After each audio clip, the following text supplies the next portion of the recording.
right, Commissioner Tony Annucci, who is the Commissioner of New York State Department of Corrections. Tony has been with me from day one. He's done an extraordinary job. It's one of the hardest positions in state government, I think, running the correction system. And Tony's done an outstanding job, so I want to thank him. It's a pleasure to be with him today. To my immediate right, Melissa DeRosa, Secretary to the Governor. To my immediate left, Gareth Rhodes, Deputy Superintendent of Department of Financial Services, and Kelly Cummings to Gareth's left. Kelly, as you know, is Director of State Operations, and she has done a remarkable job. You know, this has been a stress test for governments all across the country. Government had to perform. It was not about just talking, right? It was not about rhetoric and pontification. It was about performance. And that's what government is supposed to be able to do. We lost sight of that for a long time. We thought government became a political exercise, and if you took the right political positions, then you did your government duty. No, no, no. Government has to work, it has to operate, it has to function.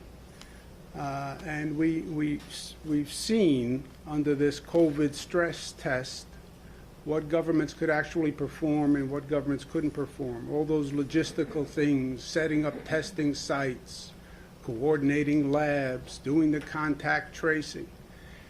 It was hard. Government never had a challenge like that before, not in my lifetime. And I'm very proud of the way the employees of New York State government responded, and I'm proud of Kelly Cummings' leadership. Let's talk about today where we are. We're day 145. A bright sunny day. Good news, all good news.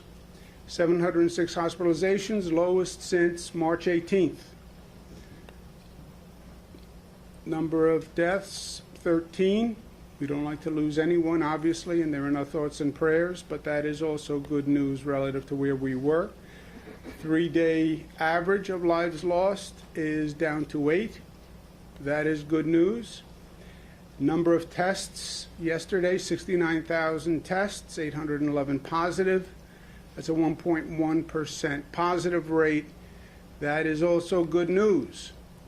You look across the regions of the state, you see all good news. You see a little tick in the capital region, the Albany capital region. We had just about 30 positives from one July 4th party. One party, 30 positives, 28 positives. You understand why we say one bad event, one bad group can be a real problem. One party, 30 people. Remember what we went through in New Rochelle. One super spreader, first hotspot in the United States. One person can make a difference. But all the numbers are good. You look across New York City, likewise, all the numbers are good. Because it's good, we then say good news. Data is clear. We congratulate New Yorkers because they climbed the highest and hardest mountain, and we are on the other side. The big caution, the but we don't want to climb any more mountains. It was not fun. It tested the character of the people of the state, tested the competence of the government, and New Yorkers did it. But we don't want to do it again. And we're wary of new threats that are on the horizon. And that is the bad news, is the concerning trends that we're seeing around the country primarily. And it's important that we learn the lesson of what we have gone through. This is not that COVID descended on us yesterday. It's been 6 months. In New York, we were ambushed. Virus came from Europe. Nobody knew. Nobody told us. We woke up one morning, and the spike was already happening. We were ambushed. That's not where we are today. It's been 6 months. We know what COVID is about. We've been talking about testing and tracing and quarantine. It's been 6 months. Let's at least learn the lesson of the past 6 months. Let's learn the facts of the past 6 months. We're still having this same inane political discussion. Well, you should reopen right away. No, that was never the question. And now we have 6 months of experience to know what happens when you do that, right? It wasn't about do we reopen or not. The question was always, yes, you reopen. Of course you reopen. You reopen as quickly as you can. But you have to be smart in how you reopen. You have to follow the science and the metrics. You still have today people who are operating politically suggesting just reopen. Just reopen. Even President Trump isn't saying that anymore. And he was the main booster of that theory, right? And we see what happens when you rush a reopening. We have the proof of 6 months of experiments. Some states reopened right away. Some states, New York, said no. Let's do a phased reopening. Let's study the metrics. And let's do it intelligently, and in the long run that will be better, because if we just reopen immediately, we run the risk of the virus going up and then we have to close. That is exactly what has happened. It's not a question of political theory. He said, she said, conservatives say this one said. We have the results. We went to the laboratory, we tested it. New York began reopening May 15th. I said at that time, we expect the virus may go up once you start reopening. Why? Because the activity is going to increase. More activity, more spread. We started reopening. You know what happened? The number went down. It didn't go up. It went down. I was wrong. To the positive. I thought it was going to go up. The number went down. Because it was a smart reopening, because we're on top of it, we're studying the data, etc. Look at the states that rushed to reopen, and look at what is happening. Look at our curve versus their curve. It's undeniable. So why are we still having the same political argument? We know that rushed reopenings don't work, and the states that rush to reopen are now reclosing. That's another new COVID word, by the way. I don't think there is any such word as reclosing. I'm sure Zach will point out that I used a word that doesn't exist, reclosing. It's a new word in the state of New York. I just proclaim it a new word. They are reclosing. How did that help the economy? It didn't. It set the economy back. You look at where this country is versus other countries on the globe, we're behind the other countries. We got the virus from Europe. Europe now has the virus under control. They're quarantining us because they did a better job. So, learn the lessons and let's stop this non-productive political debate that is still going on in this state and in this country. No politics, follow the facts. That's what we did from day one. We do face a threat from the states that rushed the reopening and were not ready. You turn on the news, you listen all day, there's still problems in testing. States don't have tracing operations.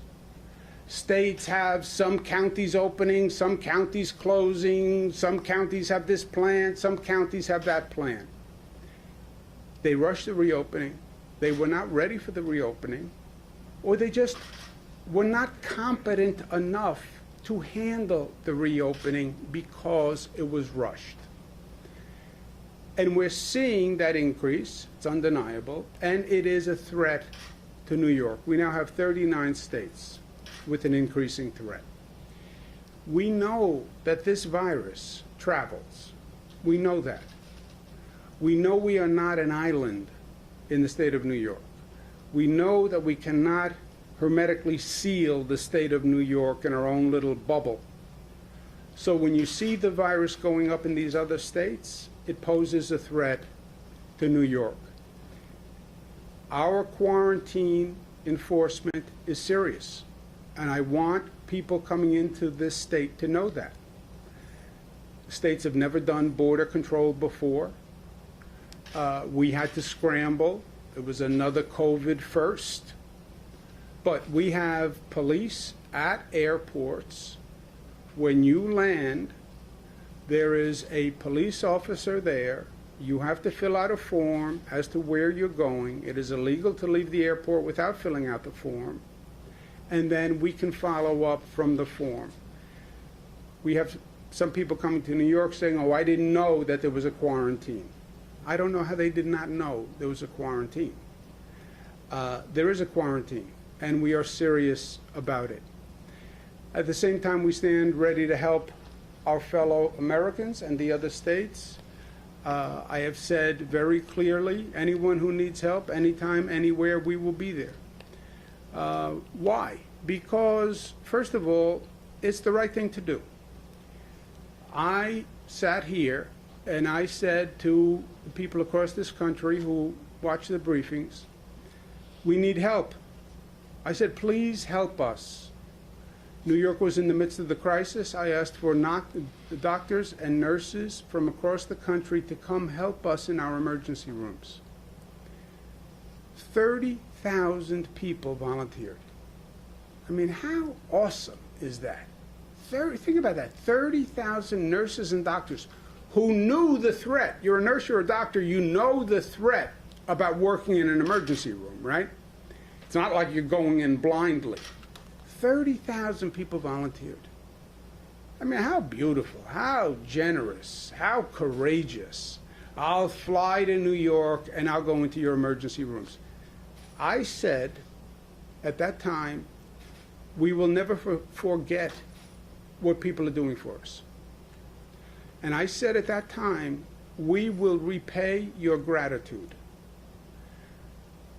New Yorkers mean what they say.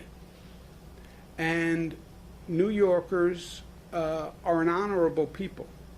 When we say we will never forget and we'll be there for you, we mean it. I represent New Yorkers. The words came out of my mouth. I said them on behalf of all New Yorkers. We are going to honor what we said. We will be there for you. And we're working with governments now, Atlanta, Houston, Savannah. We're working with other governments, whatever they need. We understand they're struggling. We understand the pain. We were there, and anything we can do. That's the right thing to do. Also, practically, we know that if we don't control the virus in the other states, that we are then in danger of dealing with a second wave. Not the second wave they talked about, which was a mutated virus comes back. It's a second ricochet of the first wave, because we're still in the first wave. But the wave bounced to the West Coast and is now bouncing back like a wave in a bathtub.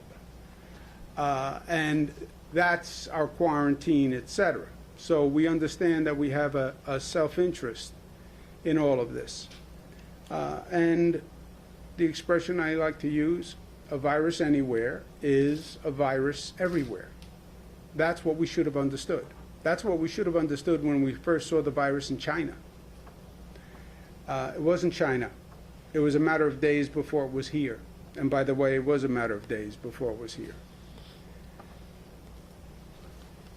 Also, we're monitoring a second threat, which is the rising COVID rates among younger people. You look at the age brackets, it's basically flat or down except for one group, 21 to 30 years old. And it has ticked up 4 points. That is a significant increase in a short period of time. And we know why. We have been talking about it. You can see it on the news. You can see it in the newspapers. You can see it in social media. It's not hard to understand what is going on. It's hard to deal with it, but it's not hard to understand what's going on. You get groups of young people, it's warm, they've been locked up for a long time, we like to socialize, I get it. You don't socially distance, you don't wear masks, the virus spreads, and it is happening. To young people, this is not the time to fight for your right to party. I respect your right to party. I fully respect it.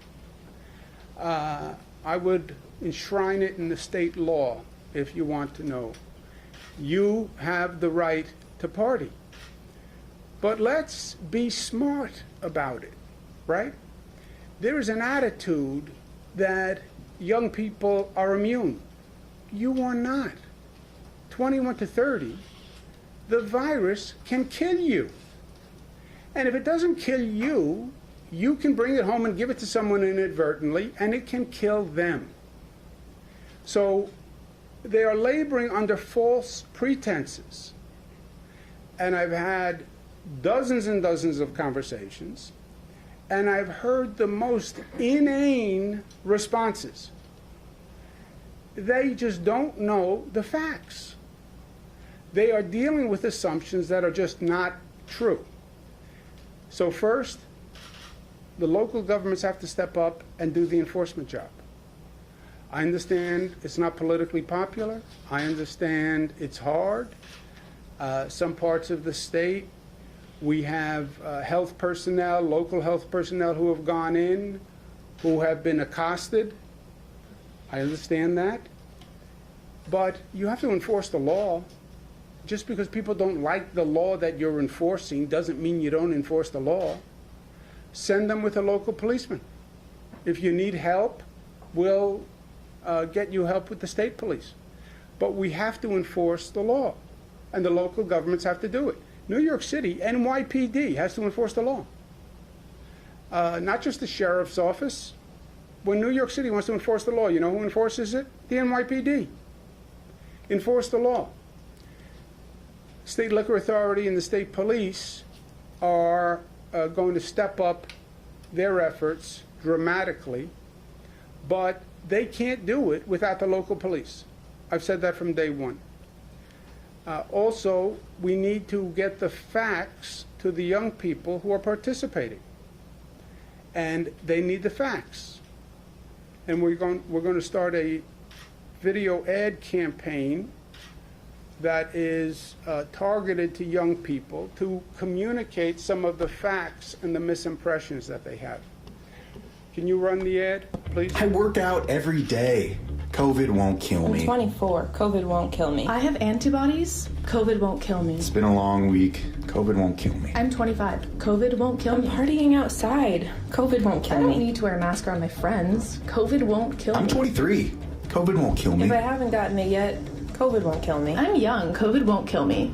Famous last words. Don't let them be yours.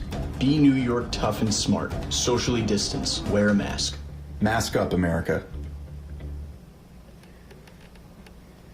That's what you hear when you talk to a lot of young people. There is a total misconception of their vulnerability to this disease.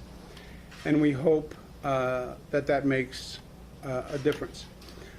Also, Washington is now discussing a supplemental bill to help with the COVID crisis. There's gridlock and dispute as to whether or not they're going to fund state and local governments to help. It's very simple. If they want to get this economy back running, you have to fund state and local governments.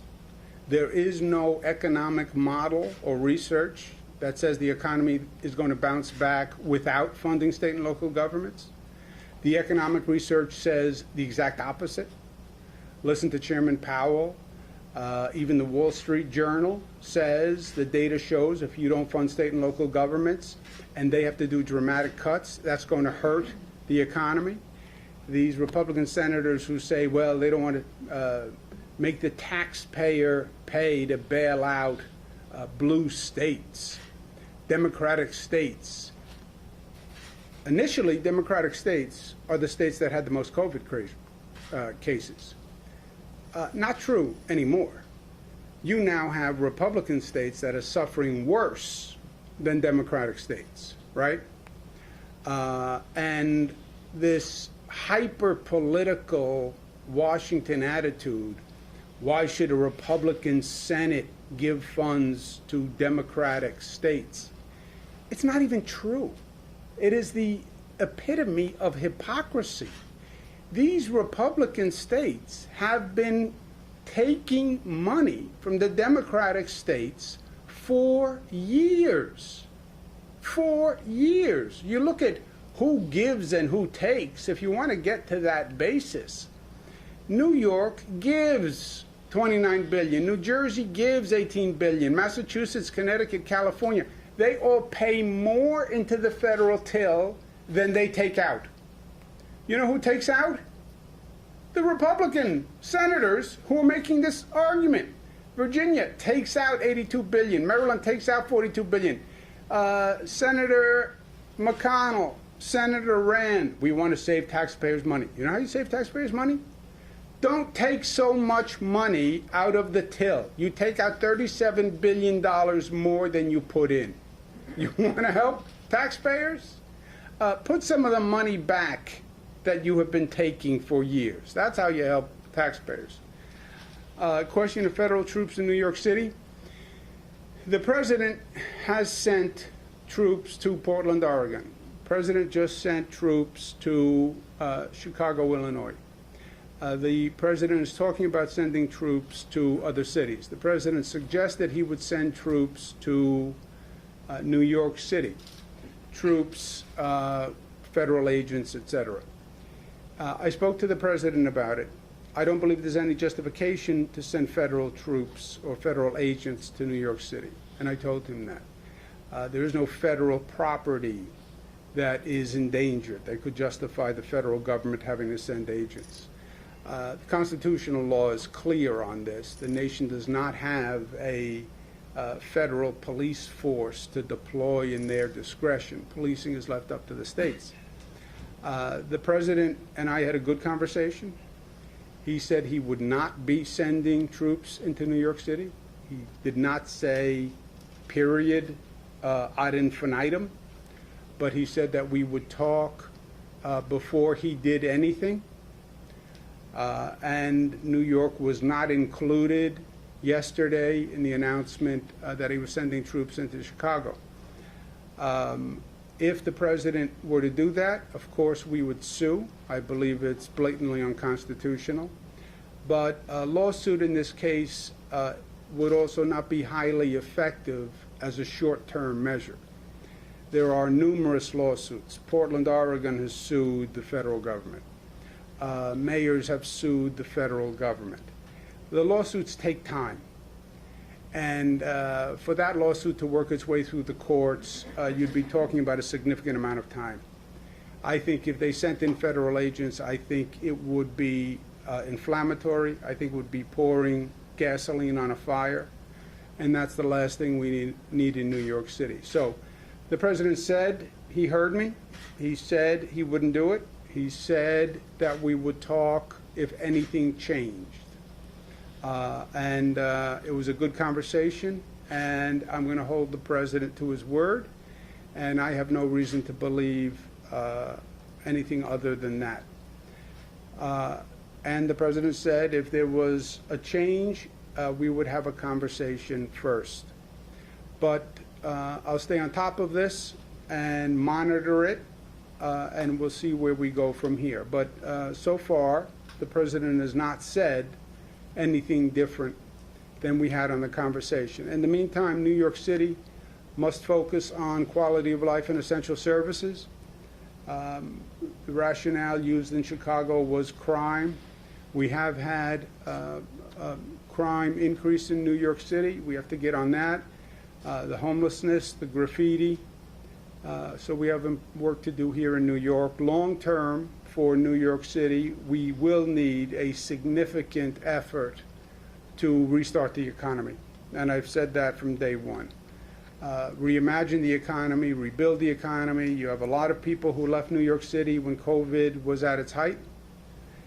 You then have this transformation in the economy where people were home for 4 or 5 months working from home. and they were introduced to a new way of doing business. And you're seeing businesses across the country starting to modify their behavior. Maybe I don't need to be in the city. Maybe I don't need all that commercial space. Maybe I can have half my workforce work from home.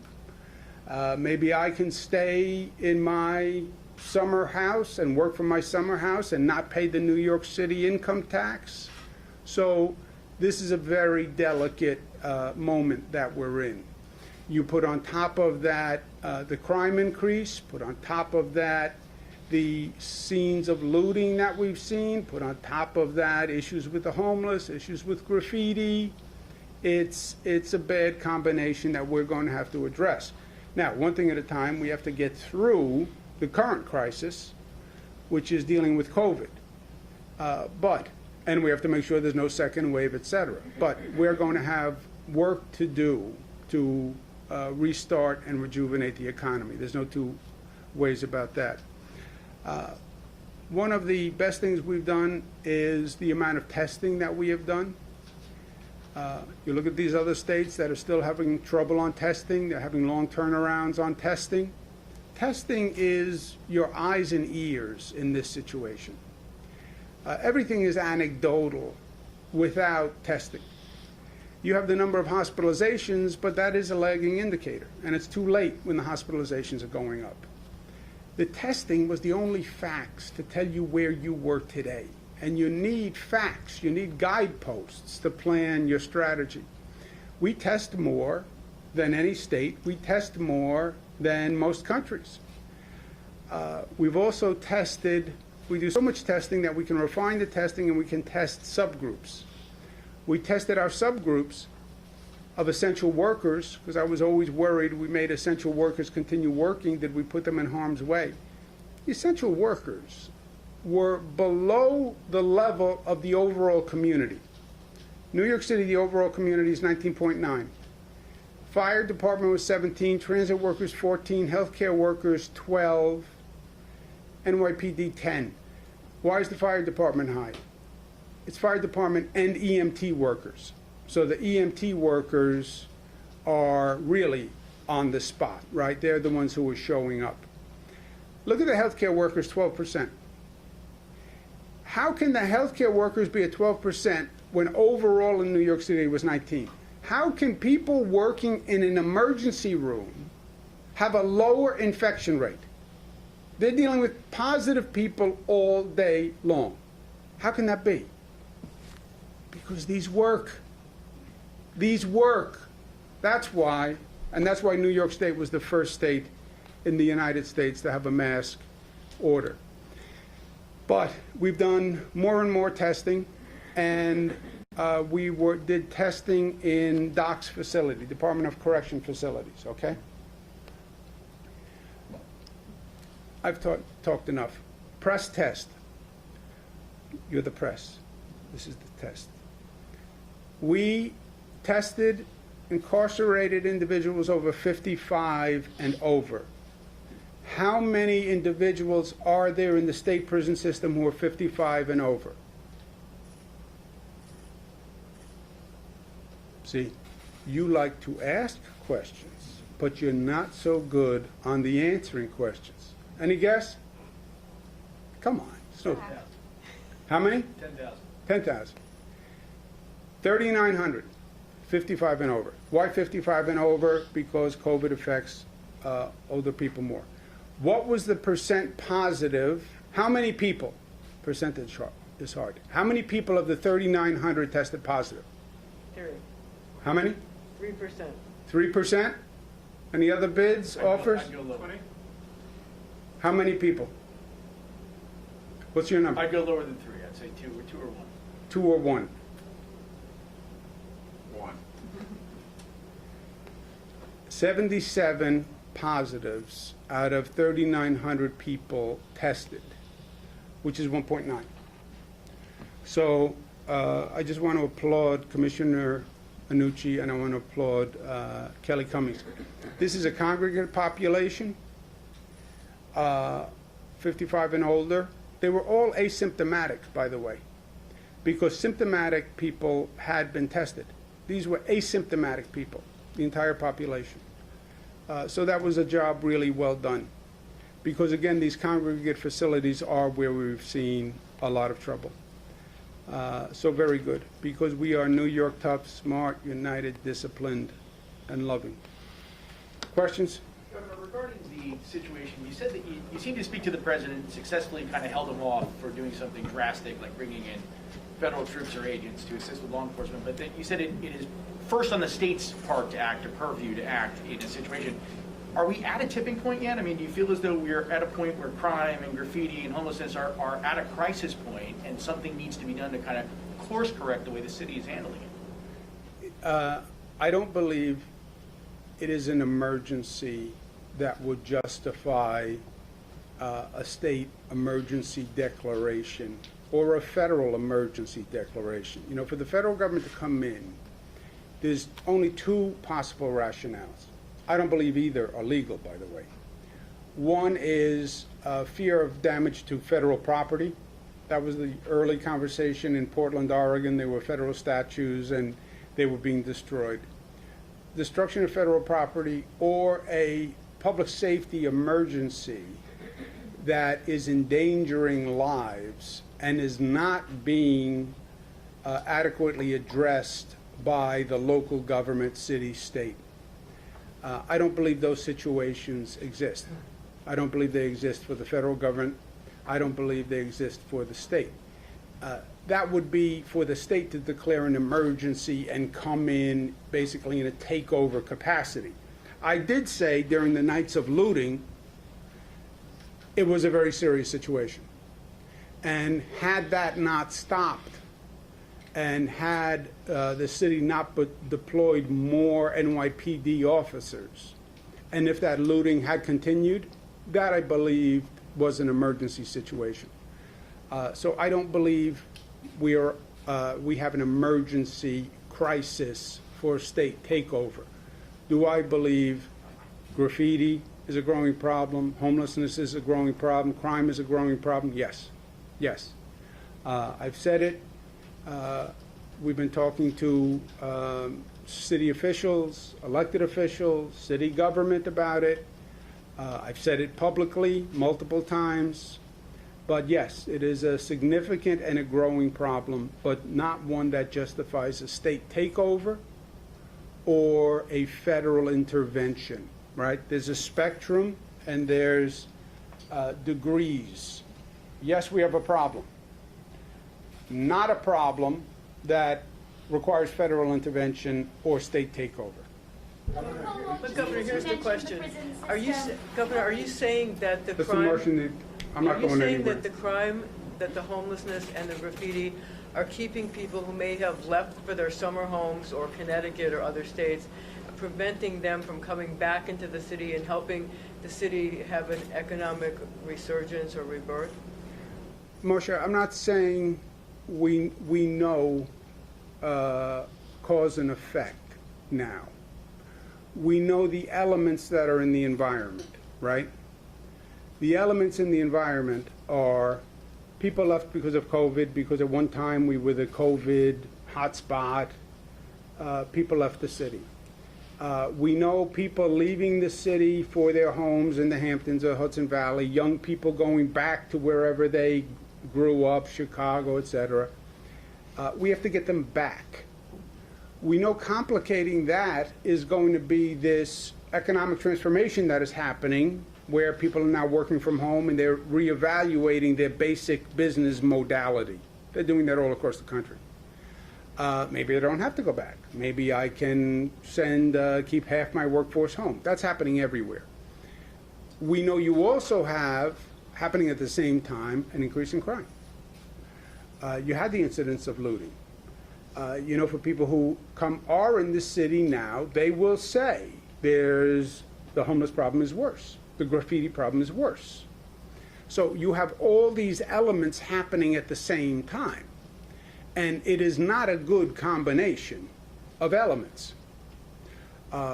Which ones are more impactful than other ones? I don't know. My instinct is, if I had to guess, which I shouldn't do, but if I had to guess, my guess would be the business transformation is going to be have the most potential impact. If businesses just decide, I don't need to pay for $25,000, 25,000 square feet of space. I don't need it. They worked from home for 4 months. It was fine. That could be a problem. And the other factors, I think, are aggravating factors. Also, one more aggravating factor. The main attractions for New York City. Well, why do you pay a high rent? Why do you pay the income tax surcharge? Greatest restaurants in the world. Greatest cultural institutions in the world. I love Broadway. All right, but those things are not operating now. So that's an element. You mentioned the prison system.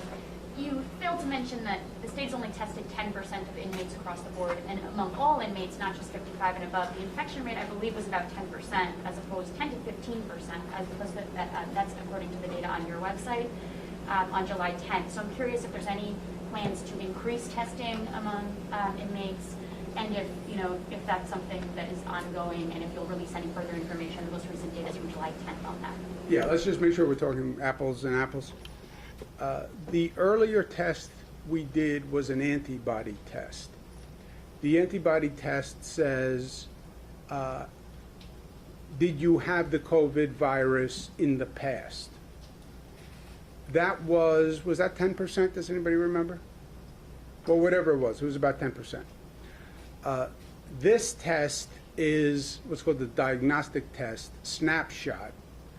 Today, this is what the infection rate is. We tested the 55 and over asymptomatic. We test anybody who's symptomatic. Asymptomatic, 55 and over, just on the theory of, well, these people are in a vulnerable class. Let's see what is the percentage who are infected now but are asymptomatic. And those are the numbers we saw today. Is that right, Tony? Do you have that number for the overall population, or no, as of today? What number? Go ahead, Melissa. No, I just wanted to make clear. So all along, we tested prisoners by the same standard as we tested people outside of prisons, right? So if you had come into contact with someone who was known to have coronavirus, if you were symptomatic, then you got a coronavirus test, and then you either were hospitalized if that was necessary, or you were quarantined off, and you were then monitored as the virus progressed. So prisoners through the entire length of coronavirus were treated the exact same way as the general population. What the governor asked docs to do, which they did, was every single prisoner who was 55 and over, regardless of whether or not they had been in contact with someone who had coronavirus, and all these people were asymptomatic, because if they were symptomatic, they were already being tested. Just blanket test every single person, so we know. So we have a gut check. What's going on in the prison system? Make sure that what we believe to be the case was actually the case, and that there hadn't been any outbreaks within the New York State corrections facilities. So we just did a blanket, every single person 55 and over. The website actually hasn't been updated with those results. It's going to be updated immediately following this press conference. And what we found, which was really great news, is that there had been no outbreak, and that the 55 and older population, it was 1.9% were positives, and then those people were appropriately either taken to the hospital if that was necessary, although in this instance, and Tony, correct me if I'm wrong, because they were all asymptomatic, I don't think that was necessary, or they were then quarantined, and they've been monitored. I'll tell you why we did it. There have been, if you have trouble sleeping at night and you watch many hours of news programming, which is an affliction, double affliction that I have. You have had outbreaks across the country in prisons that have been quite significant. Think about it. In some ways, it's worse than any other congregate facility, right? Because people are really on top of one another, more than in OPWDD facility, more than in a nursing home. So you've had prisons that have had serious outbreaks. And that's when we decided to go just test everybody, 55 and over, even if you are asymptomatic. Governor, I want to ask you about unemployment. We've heard from people who still for months cannot get through. They call from 8 o'clock in the morning to the end of the day. They send an email, they get a reply, which says call. And they just still cannot get through Okay. since April. First of all, I get the overall situation. This is not a New York situation. It's all across the country. Remember what the federal government did is they passed a new unemployment law with new requirements, new regulations. They then gave it to the states and said, administer it. I talk to governors all day long. You look at how New York has handled this versus the other states. We have done a markedly better job than any state, even with a much higher number. You look at the number of people who have not yet gotten their check compared to any other state, we've done markedly better. Now, I know, at the same time, if you're the one who's waiting for your check, it's a problem. The people you are hearing from are not generally people who are the run-of-the-mill application. There are a lot of applications that are problematic. Not everybody gets a check. You have to meet certain federal requirements. Your income, your situation, your bank account, and we wind up with a lot of people who file, and then there's an issue. And look, you also have a real situation at the same time going on where you've had some massive frauds that have been going on. I mean, hundreds of millions of dollars, right? Because you put a big pot of cash out there and you say, call and get your check. You're seeing scams all across the country. So we're working to accelerate the checks getting out the door, but I have a little voice in my head that says, beware when the pendulum comes back and there's an audit afterwards that says New York State gave out checks to people who shouldn't have gotten the money, which is inevitable. And then I'm going to say, well, we were rushing to move the checks very quickly because we wanted to get money out to people. And everyone in this room is going to say, but you should have never given a check to a person who didn't deserve the check. You should have audited them first. And you're going to be right. But let me give you Melissa has the numbers, but I just wanted to give you a little context. So the way that we calculate this is we look at claims that are 3 weeks or older, because on a sunny day in July when the economy is running perfectly, it takes DOL about 2 to 3 weeks to process a claim and get money out the door. So as of this morning, there are 1,259 claims that are 3 weeks or older. So any claim right now other than 1,259 are within the 3 weeks that on a sunny day in July when the economy is humming would take to turn over. On the issue of the phones, I actually had thought that the system had greatly improved, and I would like to follow up with you afterwards to hear from your hearing from and see if there's something specific we can do to address that. How many people have we processed? 3.2 million people have gotten $34.4 billion since the start of this. And Peter, of those 1,200, there are going to be issues with people. It's not everybody who asks for a check gets a check. What is being done though? So people who are dialing their phone all day, every day, can finally get through to somebody and say, hey, what's going on with my client? That is, Kelly, do you know? The call center, the calls actually have improved a lot. There was a glitch on Sunday night with some of the PUA claims, and it caused many people just this week to call. That was resolved, and people are now getting paid, but that caused a little bit. It was basically a technical error, but it has been resolved. So there was an uptick this week. We're hearing this is not just this week. This is 2 weeks worth, call after call after call, nothing. To me, that doesn't sound right. Yeah, We especially brought because in- the numbers are down Yeah. so low. Of We people brought in who aren't getting- Google to do a website. We hired 3,000 people, 3,000 to work the phones and the website. It's the volume was that incredibly high. And you have to check the financial information for every person. If you only have 1,200, how many were processed? There's 1,259 that are older than 3 weeks. 1,200 older than 3 weeks, and how many processed total? 3.2 million. 3.2 million processed. 1,200 over 3 weeks. And then, what percent of those have issues that have to be worked out? Or, by the way, out of 3 million, what percent is the fraud going to be? Governor, we continue to hear from person after person about testing results taking more than a week. It happened to me, for example. And I know you've talked about the difference between the state and city labs and the national labs, but it's still perplexing for a lot of people to hear that, the average turnaround is 2 to 3 days when they're waiting sometimes up to 14 days.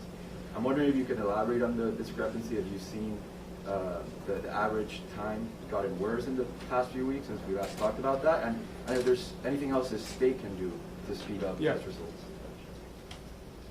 Here are the facts. The testing, amount of time to get back a test is going up across the country. Period. Why? Because the national laboratories that do nationwide testing, Quest, LabCorp, BioReference, etc., they are getting overwhelmed with all these states who are now going to the national labs. Caveat, why aren't the states developing their own labs in-state? We have 200 labs in-state. They should be doing that rather than just going to the national labs. True, but that's more complicated. In New York, about 70% of the tests are done by national labs. There is no delay in that 70% of labs because we appropriate the tests among those labs depending on their volume. So if one lab is getting slow, we have 200 labs in the queue we can allocate among the 200. About 30% of our tests are done by national labs. That 30% is getting longer. It is, because it's running into the national backlog. Not a New York State backlog, but a national backlog. So 70% of the tests, no issue. 30% of the tests that were going to the national labs, they have slowed down because the national labs have slowed down. And the federal government is working on supply chain issues for the national labs, which is part of it. The states nationally have to do a better job of using their local labs to increase capacity. But that is going on. And Gareth can give you some specific numbers. Here's what's worse. What's worse is it's going to get worse because you're going to come into flu season. And right now, we have basically said to all the labs in this state, work 7 days a week, 24 hours a day doing COVID tests. And they are. Come flu season, that's their busy season. And they're going to start to say, we have to run flu tests. Also, the flu tests, we fear, we're trying to figure a way around this, but we don't have one right now. The flu tests will eat at the capacity for the COVID tests. That's compounding this fear of a second wave in the fall. But Gareth?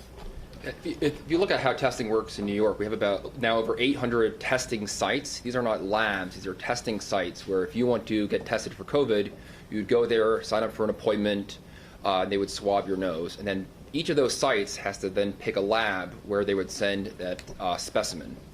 So as the governor said, about over 70% of testing, those aren't going to the labs that have what you're seeing longer delays with. For example, we had about 69,000 tests yesterday.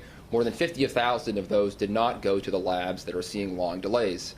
And of those over 50,000, the average delay was about 2.6 days. The median is about 2 days. So yes, while you are getting those reports, and it's obviously any lag is not desirable, the majority of testing is in New York is happening on a much shorter time frame, which most other states right now can't say. And that's because of the work the governor did and to develop this huge network of labs here in the state that are doing that kind of testing. But Luis, those are your numbers. Let me just make sure I heard them right. We did 69,000 tests. Of the 69,000, 50,000 had a 2.6-day turnaround. 9,000 were longer, whatever that was. But 50 of the... The other 20,000 or 30,000, how long is that? Well, it's 50 to 69, so the other 19, right? The other 19,000, you're seeing between 6 and 10 delays, 6 to 10 day average delays. Now, you'll sometimes have longer than that. Sometimes you'll have shorter than that. The labs also can prioritize what kind of samples are coming in. If it's someone who is symptomatic, of course, there's testing required before people have elective surgeries. They can prioritize those as well. But again, the ideal form of testing is this rapid result, point of care testing. You get the result very quickly. Until we have that on a mass scale, we're always going to have to rely on a system where you're sending to labs. And the key here is that every state needs to do what New York has done and develop this internal network of labs. We have some labs that do 10 tests a day. We have some labs that do thousands of tests a day on sometimes less than 1 day turnarounds. And if you had that on a nationwide scale, it would take off the pressure on these large national labs. You'd see much better turnaround times across the entire country. This is, just to make it a little more complicated for you, this is the tension between the federal government and the states on testing. You know, when they say, the federal government will say, the states have to do a better job, states say, we need more help from the federal government. It's true on both ends. Some of the national labs say our problem is a supply chain, and a lot of their supplies come from China. They need the federal government to help them with the supply chain. The federal government says to the states, you can't all be going to national labs. There are only 10 big national labs. You can't have the entire nation going to the 10 labs. States, you have to use the smaller labs in your states also, which is harder for a state to do, right? Go organize 200 labs. Each lab is small. You're only getting 400 tests here, 400 tests here. It's hard to do. It's a lot easier for a state just to say, I'm going to contract with National Lab, and that's it. So it's both ends of the equation. Governor, can you detail how the state police and the SLA are stepping up enforcement in terms of social distancing and gatherings? And also, a lot of these gatherings are not at bars and restaurants, so what do we do about that? Also, where is that PSA going to be running where young people are actually going to see it?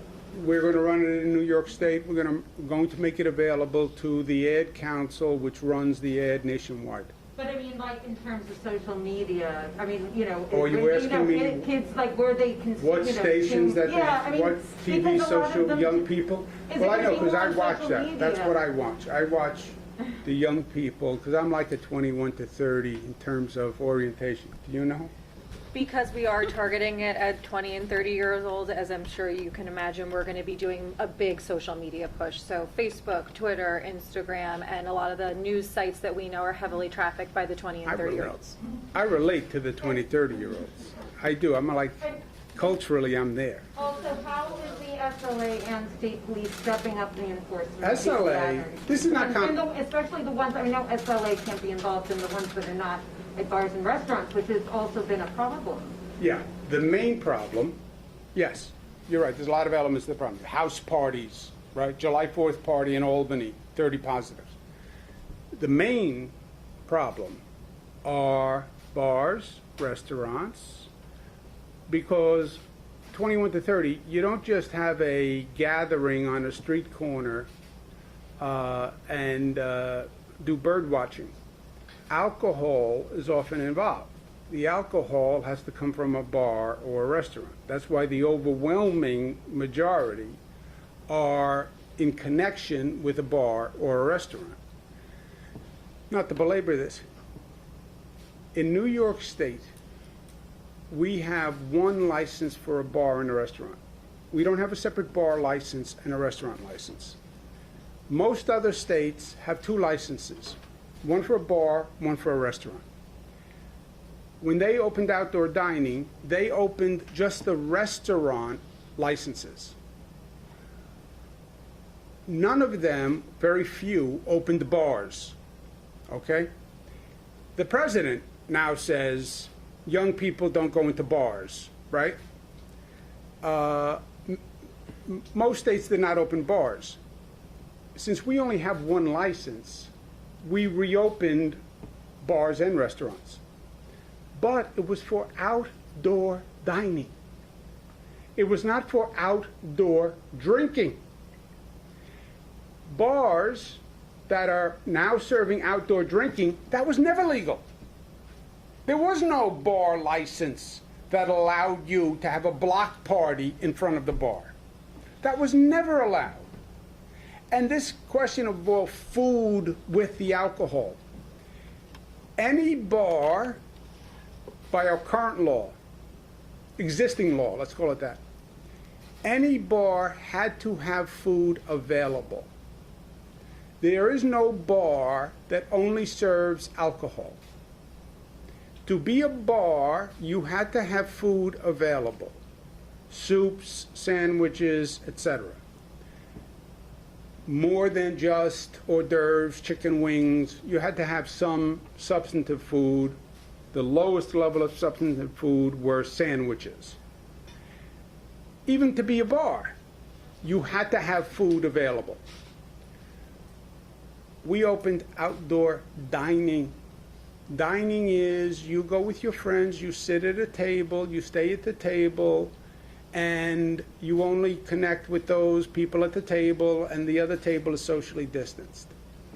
What they have done with outdoor drinking, you don't sit at a table and drink. You mingle, you move, you say hello, you hobnob.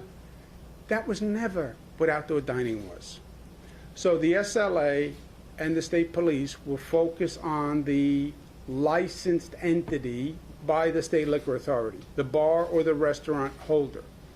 And we are going to be aggressive about enforcement. Having said that, the state liquor authority and the state police cannot police the entire state.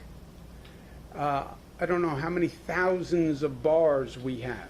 We need the local government to do it. We need the NYPD. We need the Nassau Police. We need the Suffolk Police in the Hamptons. We need the Erie County Police. We need the Albany Police to do their job. Yes, go ahead. Regarding the new, thank you, Governor.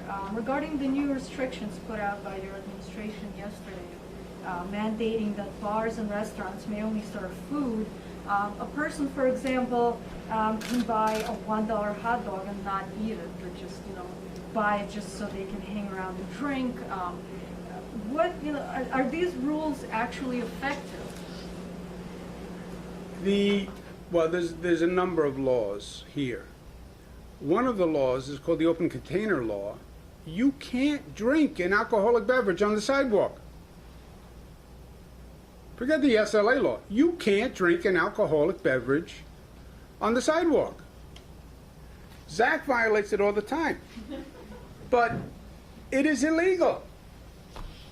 So there are laws to enforce besides the SLA food law. But everybody knew what the difference between dining and drinking, right? It's a fundamental difference. Who didn't ask a question?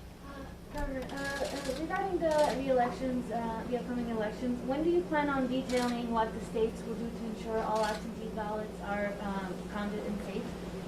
We are going to learn lessons from this last election. COVID has forced us to rapidly transition to all these new systems. You close down schools, we had to rapidly transition to remote learning. And frankly, the system wasn't perfected, and you see all these issues pop up. You couldn't walk into a hospital. We had to deploy to telemedicine. You saw all these issues pop up. You can't vote at a voting booth anymore. You can't be online. Everything by mail. And you hyper-energize that system to do the transition. And you see a lot of issues pop up. So we're going to study those issues, see how we can make it better. And then there's a whole electoral time clock by when ballots have to be mailed, et cetera. But I want these boards of elections to first learn some lessons from all the things that went wrong and take some time to correct them before we do it again. Follow-up question? Go ahead, last question. Governor, I have a follow-up question. And I don't mean to be... Follow-up, important, really. Okay, but Governor, can I just ask about, because I know what you said about the bars and restaurants for the last week, but I think there's still some confusion out there. A block down from me on 57th Street, there's a bar. They have tables, nice partitions in between. You order a scotch and soda. They come and they bring a scotch and soda to you on your table and they sit down. What you're saying now is that's illegal? No. That is outdoor. We facilitated outdoor service for bars and restaurants. There was no outdoor bar service really, right?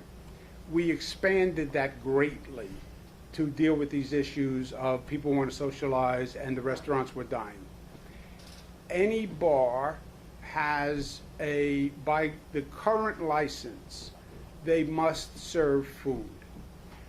You go to the bar, you sit down at a table, you look at the menu, you order your scotch and soda, and you order what they had to have on the menu, soup, salad, etc. Fine. That's fine. Okay, but they don't have a menu for food, so they're illegal. No, they do. They must, by their license, have food available. They must. Even a bar, the old corner bar that Zach used to go to. By a bar license, you have to have food available. By a bar license. There is no bar that can just serve alcohol. Going back, follow-up question for Ms. Kramer, because you can't say no. It's on I can't say no. You can It's say on, no. You can say no, but... Yeah, but then you know what happens. Yeah, I know. Anyway, it's on graffiti. There's been a huge increase in graffiti in New York City, not just on public buildings, but everywhere. You go into every neighborhood, there's graffiti everywhere. New York City zeroed out the dollars to clean up the graffiti on private buildings. There's $0 for it. Plus, 311 has decided to stop taking any complaints about graffiti. How is that a good idea, and how is that going to make the city come back? Look, I mentioned it in my presentation, right? So I raised the issue before you raised it with me in your follow-up question, just from the time. Yeah, it's got to be clean. It's graffiti. We've handled these issues before. Graffiti is not COVID. It's not. It's spray paint on a building. We've had it for many years. We had it on trains. We had it on buildings. We had it on walls. You enforce the law. It's illegal to do graffiti. Enforce the law. And when you miss it, clean it up and take it off, like we used to do. How do you clean it up? Well, look, there's money to do what you need to do. And graffiti sounds like a little thing. It's another sign of decay. And what we're trying to do is say to people, New Yorkers on the way back, New York did a great thing in handling COVID. You look at our numbers compared to everywhere else, nobody did what New Yorkers did. And New York City is coming back better than ever before. We understand the challenges. And people need to see that progress. They certainly don't need to see deterioration. And graffiti is something we can handle. We're not talking about curing COVID. Get the graffiti off the building. Detergent, power washer, brush, get the graffiti off the building. I'm telling the mayor the cleaning up the city is important. You have a lot of negativity in the air now. Positive, progress, move forward. Thank you, guys. I'll see you.